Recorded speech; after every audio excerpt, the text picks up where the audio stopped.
Today we're going to be talking about lies that married men may say to pull a woman closer. Now, these deceptive tactics are manipulative and they will cause women to show up in a certain way. I say women because my audience are women that are in affair relationships. And so today we're going to be talking about married men and the lies that they may use to pull you in closer. I personally was in an affair for 7 years and there was lying involved. If we think about it, infidelity is a lie. There is deception here going on where there is a lack of truth and transparency around what is going on. And so there is this already fundamentally going on, and it's important to see where is it actually going on in our experience with this married man as well. Now, you could feel like this is not going on with the married man that you're in love with, and that he is just this genuine, gentle, loving soul that you have a really strong connection with. And I do invite you to listen to this video and see if there are any signs that I do share that you may be able to relate to. And the reason being is because if you're anything like me and myself and how I got into this experience, I was incredibly trusting. Integrity is a high value of mine, and so I thought that everyone would also operate from the same truth, transparency, trust, integrity as I did. And so I really didn't think that someone that I was involved with would be lying to me or manipulating me, because I thought that they would have the same care that I do for other people.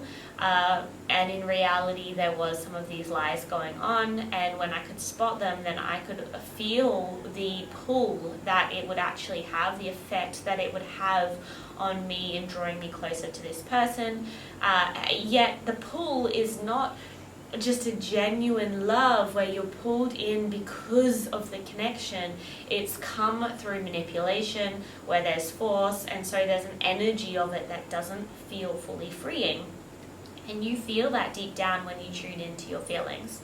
And so today we're going to be talking about 10 lies that married men may say to the mistress or the other woman that can pull you in closer. So let's start with number 1. I don't feel like I can talk to anyone like I can talk to you.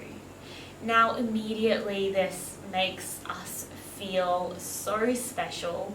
It gives this exclusivity that what you have together is something special, unique, something that he hasn't ever experienced before, where you have a true, deep connection, where he hasn't been able to talk to anyone like he can talk to you. You've got this special place for him. One of the questions I would ask though is, why can't he talk to anyone? Why doesn't he have other people?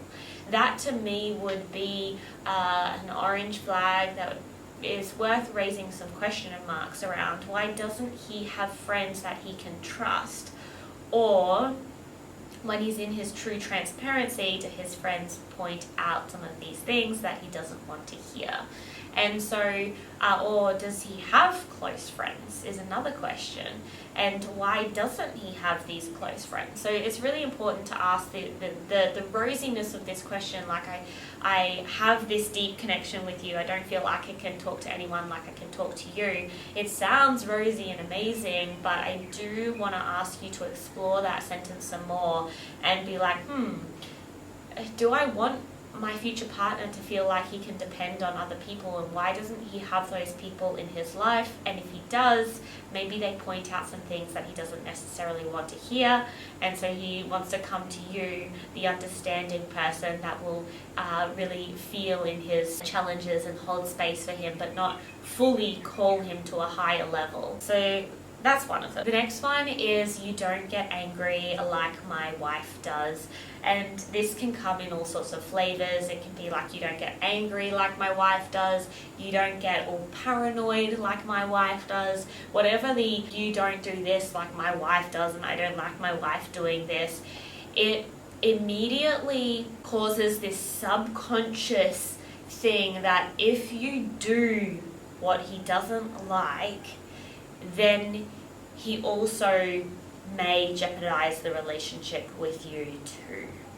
So he's not on the good page with his wife, and when she does these things, it draws them at a distance. So if I do these things, well, then I lose the connection with this man. And so immediately you suppress some of these emotions that you feel in order to maintain the connection that you have with this married man. The next one is, I'm not getting any with my wife right now.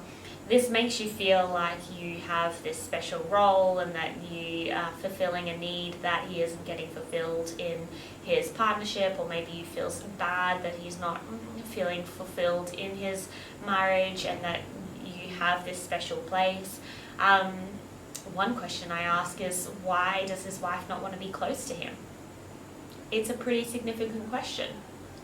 Why doesn't she feel the desire to feel close to him? And that means that there's obviously an emotional disconnection in the relationship. And why are they feeling that? Because if he's feeling this in his most significant relationship, then it also can mean that you can eventually feel that in your relationship with him.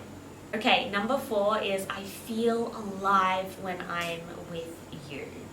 Now, this creates some dependency on that you feel like your presence is necessary in order to help him feel happy and fulfilled and alive in his life.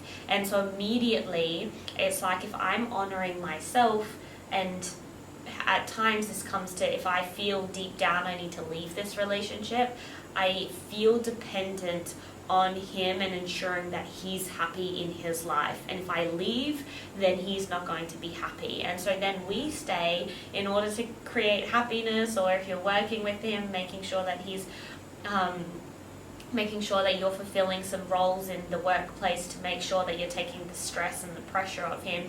There's all these things, but it's, I need you in order to feel happy. And then suddenly you're feeling like you have a role to fill. This can feel good. It can feel like you have purpose, that you're needed, that you're wanted, and everything like this. But then it creates this underlying dependency that if you're not there, then he's going to suffer. Number 5, you're so much more understanding than my wife or my spouse. I can for sure say when I was in this affair relationship, my ego got inflated like crazy, and I thought I was so premium because he made me like I was the best woman in the world, and I thought that no one's ever going to see me in the way that he sees me. He sees me like I am just incredible and brilliant. And when I went into this real world, I saw like I was human, I had flaws, people would point out these things, and I wasn't as special as he made me to be. So I did notice that my ego got super inflated in this experience, and I had to come off this ego high when I got out of the affair. And this is something that we really experience. It's like no one is ever going to see me in the same way that he sees me. It does create this sense of importance where you feel like you're number one, and I definitely often felt like I'm number one, even though I felt also like I was constantly coming second, and it's this real mix of different emotions, but it creates this feeling of superiority. And it's really important to notice where you feel like you are just up here, and that he's making you like he's just glorifying you, when in reality you're human, and it's important to notice where he is also pedestaling you. Also, to add to that, that pedestal can come down, and then he can discard you, and then that really hurts when suddenly he's rejecting you because he's the one that saw you with the highest value. So you have this need to like go back to him and get him to suddenly see you again in the way that he saw you in the beginning, and it's like this constant need to repair how it was when it first started, when in reality some of this stuff where he put you on such a high pedestal was this love bombing. It's important to acknowledge that maybe how he saw you was a way of capturing you in, as opposed to his genuine, like, I love and adore this person for the messy, the amazing, all parts of her. 6, you make me feel like I matter. This comes into a lot of the other ones that we've talked about. This constant, like, you make me do this. It's like you are needed in his life in order for him to feel good. It's like you have such a sense of importance and value in his life, and then it just keeps you wanting to be around him because he sees you, he values you. But it's also training you that you are responsible for him and making sure he matters and making sure he feels good, and then it's coming with these strings attached where it makes you feel so good, but you also have a role to fill in his life to make him happy. Number 7, I can't imagine my life without you. This is one setting, like planting seeds for the future.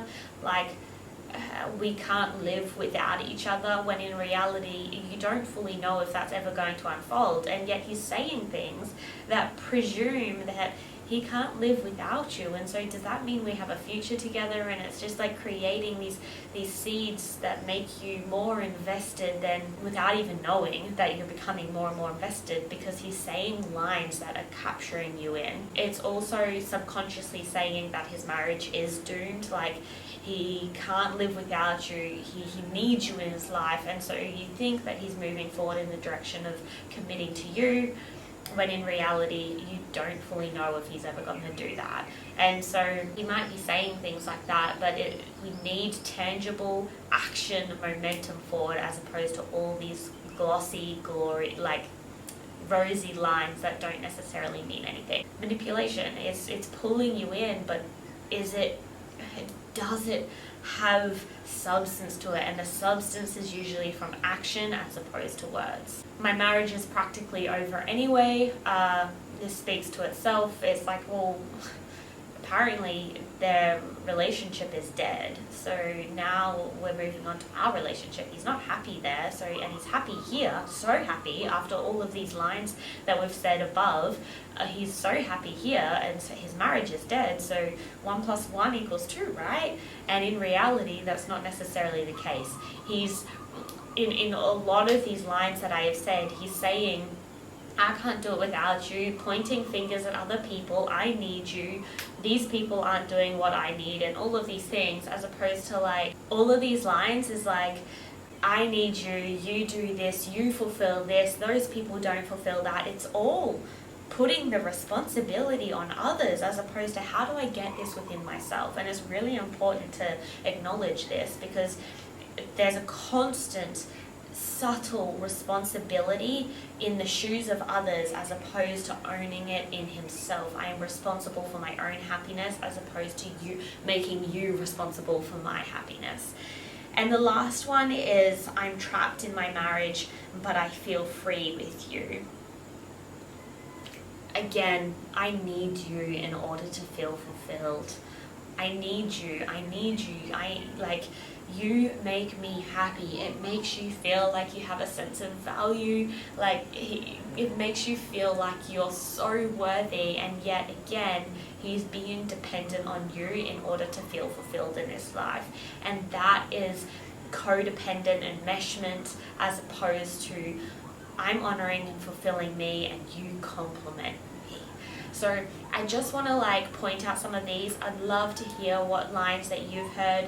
And some other ones that I haven't mentioned is the way that he may judge others, or say, I hate how my wife wears these clothing, you don't wear clothing like this. Again, it's conditioning who you need to be in order for him to love you, as opposed to him loving all parts of you inside and out, good and bad and whatever it is. It's like, you do what feels good for you. It's like, no, this feels good for me, so in order for me to love you, you got to do what feels good for me. It's control, it's manipulation. So notice some of these sentences or lines that your married man could make. But if you've heard any of these, I'd love to hear some below that may cause you to operate a certain way, or actually get more trapped into this experience without you even knowing that you fell into it in this way. If you are in an affair relationship with a married man, it is an incredibly intoxicating and yet painful experience to be in. I do support women that are in affair relationships with married men. Whether you're married or single, we can support you on that journey. We have a membership community where we do group calls and have community chat sessions, and I also offer one-to-one support, private support as well. So I hope that helps. Sending you so much love through this journey. It's not an easy one for sure to go on, where you're loving someone that isn't fully available or can't fully provide you everything with the current circumstances that are going on. It's not an easy situation, and for that I send you so much love and care while you go through that. Okay, bye for now.